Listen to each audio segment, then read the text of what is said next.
Hello guys, आप सभी का वेलकम है क्विक स्टडी जियो चैनल पर। आज का जो टॉपिक है वो है एंटी माइक्रोबियल रेजिस्टेंस। ठीक है, तो ये क्या चीज़ है, इससे कैसे इंसानों को, जानवरों को, एनवायरनमेंट को खतरा पहुंच रहा है। तो चलिए जानते हैं ये क्या होता है। Anti microbial resistance poses a grave threat to human, animal and environmental health worldwide, including India. ठीक है, मतलब ये जो चीजें हैं ना, इन सभी के हेल्थ पे दुनिया भर में प्रभाव डाल रहा है। Despite advancement in medical science, AMR challenges global health progress with projection of 10 million death annually by 2050। ठीक है, मतलब इस एंटी माइक्रोबियल रेजिस्टेंस की वजह से ग्लोबली जो देखा जाएगा 2050 तक 10 मिलियन मौतें हर साल हो जाएंगी होंगी। ठीक है, ऐसा प्रोजेक्शन किया जा रहा है 2050 तक। ठीक है, एंटी माइक्रोबियल रेजिस्टेंस ये किस किस किस वजह से होता है। ठीक है, तो ये आपका पूरा ये चार्ट है। एंटी माइक्रोबियल रेजिस्टेंस मतलब क्या होता है कि जैसे अगर आप एंटीबायोटिक खा रहे हैं, ठीक है, या फिर आप जो जानवर हैं उनमें ये सब चीज यूज कर रहे हैं, तो क्या होता है कि रेगुलरली आप एंटीबायोटिक ले रहे हैं, दवाइयाँ जो ले रहे हैं, एंटीबायोटिक दवाइयाँ जो ले रहे हैं या जानवरों को दे रहे हैं, तो एक समय के बाद में ना आपके अंदर ना मतलब एक रेजिस्टेंस आ जाता है। ठीक है, मतलब फिर वो असर नहीं करता। ठीक है, आपके अंदर में जो बैक्टीरिया है जो कहीं ना कहीं एंटीबायोटिक की वजह से पहले वो मर जा रहे थे, खत्म हो जा रहे थे, कमजोर हो जा रहे थे, वो उन पे अब क्या हो रहा है कि एंटीबायोटिक का असर नहीं हो रहा है।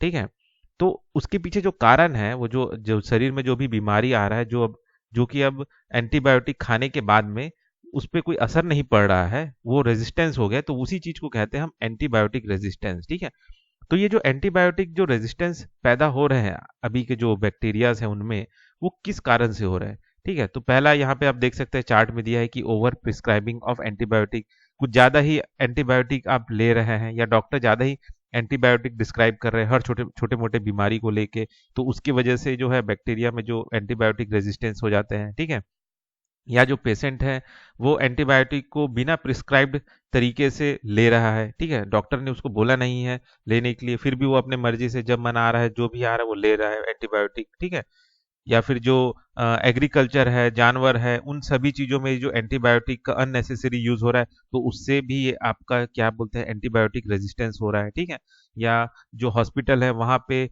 पुअर इन्फेक्शन कंट्रोल हो रहा है, क्लिनिक्स में पुअर मतलब जो इन्फेक्शन कंट्रोल है वो कम हो रहा है, इस वजह से भी आपका ये जो रेजिस्टेंस है वो बढ़ रहा है।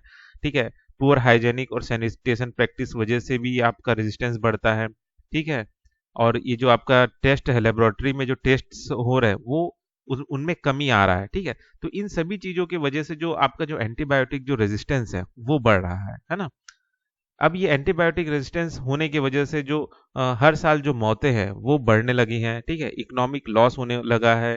ठीक है, अब इन सब चीजों के लिए सरकारों ने भी कई सारे फैसले लिए हैं, जैसे इंडिया में चेन्नई डिक्लेरेशन 2012 में लिया गया, जिसमें जो एंटीबायोटिक है उसको किस तरीके से यूज करना चाहिए उस चीज को लेके ये डिक्लेरेशन है। ये रेड लाइन कैंपेन चालू किया गया।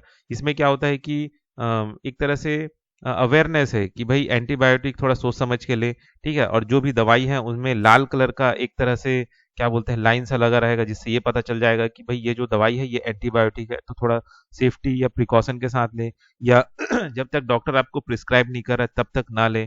ठीक है, वैसे ही आपका नेशनल एक्शन प्लान लाया सरकार ने।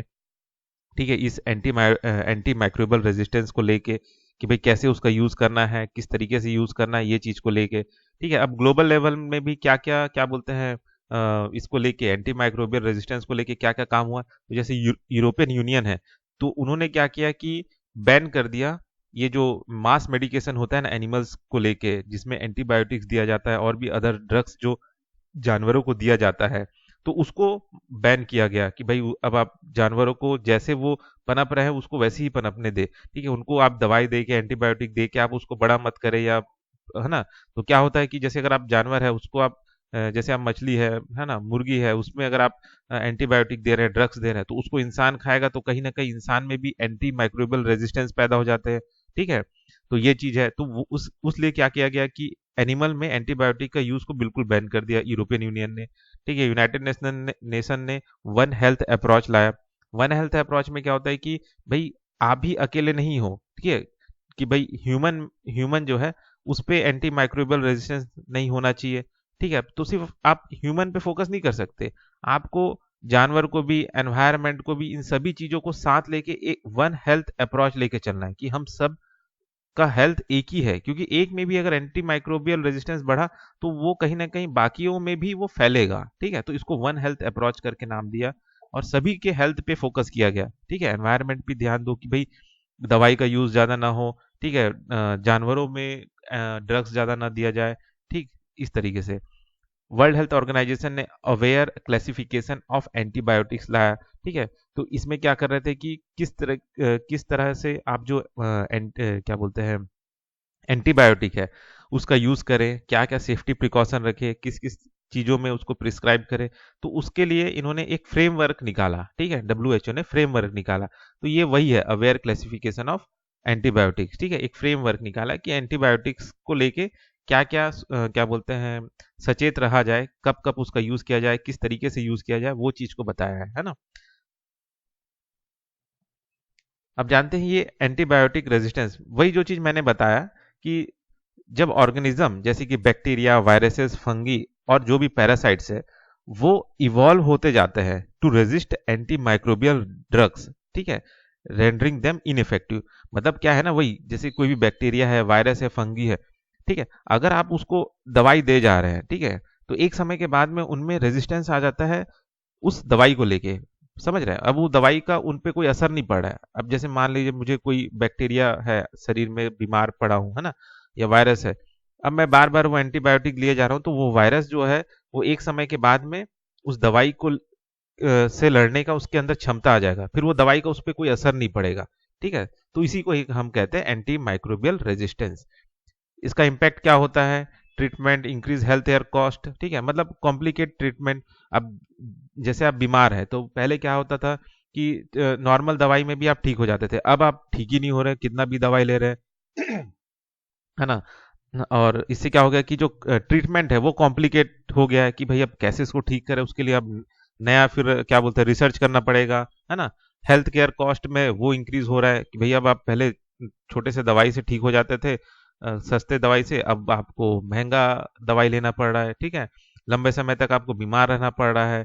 ठीक है, तो ये सारी चीजें इम्पैक्ट होती है इस एएमआर की वजह से, एंटी माइक्रोबियल रेजिस्टेंस की वजह से।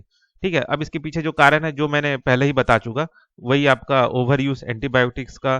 ठीक है, और मिस यूज करना, प्रिस्क्राइब नहीं किया फिर भी खाए जा रहे हैं। ठीक है, आप एग्रीकल्चर प्रैक्टिस में इसका यूज करना, फिशरीज, पोल्ट्री, लाइव स्टॉक में। ठीक है, डायग्नोस्टिक इंफ्रास्ट्रक्चर कि भाई जो क्या बोलते हैं इनएडिक्वेट फैसिलिटी है, प्रॉपर डायग्नोसिस नहीं हो रहा है, ट्रीटमेंट सही ढंग से नहीं हो रहा है, तो उसके कमी के वजह से भी ये होता है। इनएडिक्वेट ट्रेनिंग कि ये जो आपका हेल्थ केयर है उनमें अवेयरनेस नहीं है कि एंटीबायोटिक का यूज कब कब करना चाहिए, कैसे करना चाहिए, बस जब मन चाह रहा है किसी को भी दे दे रहे हैं, ये चीज नहीं होना चाहिए। तो ट्रेनिंग दो कि कब देना है। ठीक है, कोविड 19 पैंडेमिक मिस यूज। ठीक है, इस टाइम पे भी एंटीबायोटिक का भी यूज बहुत ज्यादा हुआ, है ना। अब इंडिया ने क्या क्या अप्रोच निकाला, वही आपका मैंने पहले जो बताया, नेशनल एक्शन प्लान लाया 2017 में, जो कि एंटीबायोटिक यूज का एक सही तरीके से रैशनल यूज किया जाए वो चीज बताया।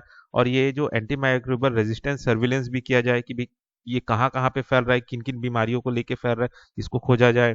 ठीक है, AMR surveillance and research network ये स्टेब्लिश किया गया था बाई आईसीएमआर 2013 में।